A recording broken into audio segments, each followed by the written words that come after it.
मुझे याद है 2017 में जब मुझे मुख्यमंत्री बनाया गया, उसके 6 महीने के बाद मैं मुंबई गया था कुछ इन्वेस्टर से बातचीत करने के लिए कि आप उत्तर प्रदेश में आइए और उत्तर प्रदेश में कुछ निवेश करिए।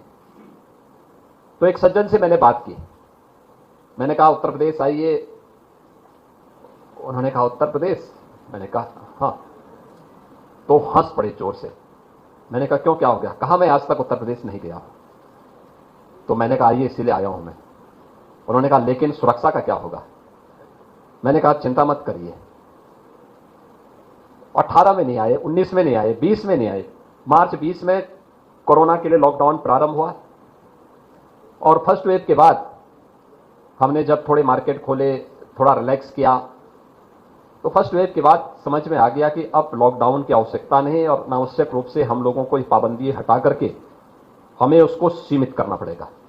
हमने इंडस्ट्री को छूट दी, आप इंडस्ट्री खोलिए, हाँ सावधानी बरतिए, वहां पे कुछ सावधानियों के साथ आपको कार्य करना है, गवर्नमेंट आपको मदद करेगी। तो मेरे पास एक दिन उस सज्जन का फोन मुंबई से आया, कहा कि मैं यूपी में कुछ निवेश करना चाहता हूं। तो मैंने कहा आप आ जाइए। उन्होंने कहा लेकिन कोरोना है, मैं कैसे आऊंगा? तो मैंने कहा आप अपनी टीम को भेज दीजिए। उन्होंने कहा मुझे लैंड चाहिए। मैंने कहा आप आइए, देखिए नोएडा, ग्रेटर नोएडा, जहां भी आपको चाहिए आपको लैंड मिल जाएगी। उन्होंने कहा कैसे होगा?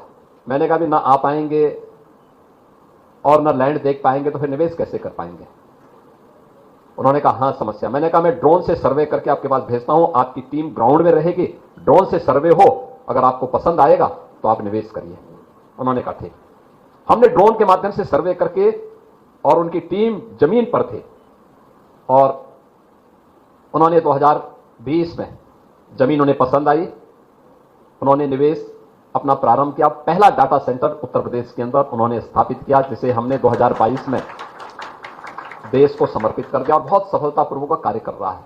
अब उत्तर प्रदेश के अंदर डाटा सेंटर के तहत अब तक 6 ऐसे बड़े सेंटर स्थापित हो चुके हैं जो कभी लोग सोचते भी नहीं थे कि उत्तर प्रदेश में भी इस सेक्टर में कोई निवेश कर पाएगा।